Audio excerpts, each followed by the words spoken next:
এই প্রশ্নে বলা হয়েছে গাছ থেকে 5.5 মিটার পার সেকেন্ড স্কয়ার ত্বরণে একটি ডাব সোজা নিচের দিকে পড়ছে।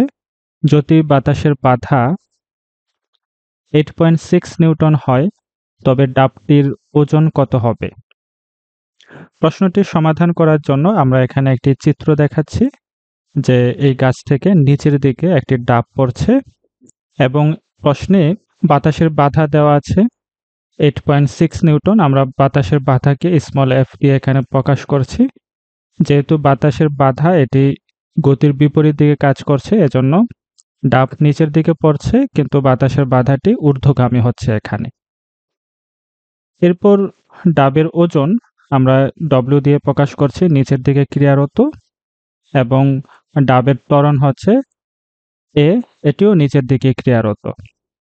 এই তথ্য থেকে আমাদের ডাবের ওজন বের করতে হবে। নিউটনের দ্বিতীয় সূত্র থেকে আমরা জানি summation of F equal ma, অর্থাৎ একটি বস্তুর উপর ক্রিয়ারত সবগুলো বলের সমষ্টি হবে বস্তুর ভর এবং ত্বরণের গুণফলের সমান।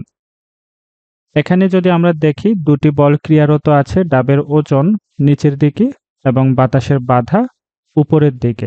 ডাব যেহেতু নিচের দিকে পড়ছে, আমরা নিচের দিক থেকে পজিটিভ ধরব এবং উপরের দিক থেকে নেগেটিভ ধরব। তাহলে এখানে আমরা লিখতে পারি W minus small f equal ma।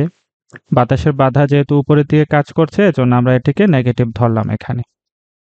W equal mg লেখা যায়। এখানে ma আছে ডান পাশে, আমি যদি বাম পাশে নিয়ে আসি তাহলে মাইনাস ma হবে, এবং স্মল f নেগেটিভ আছে, ডান পাশে আনলে পজিটিভ হয়ে যাবে। এখান থেকে আমরা একটি m কমন নিতে পারি, তাহলে g মাইনাস a পাচ্ছি ইকুয়াল f, এবং এখান থেকে m ইকুয়াল লেখা যায় f divided by g minus a। বাতাসের বাধা স্মল f এটি এক প্রশ্নে দেওয়া আছে 8.6 নিউটন। তাহলে আমরা বাতাসের বাধা 8.6 নিউটন বসিয়ে দিলাম। এরপর অভিকর্ষ ত্বরণ 9.8, এটি আমাদের জানা আছে। ডাবের ত্বরণ দেওয়া আছে 5.5 মিটার পার সেকেন্ড।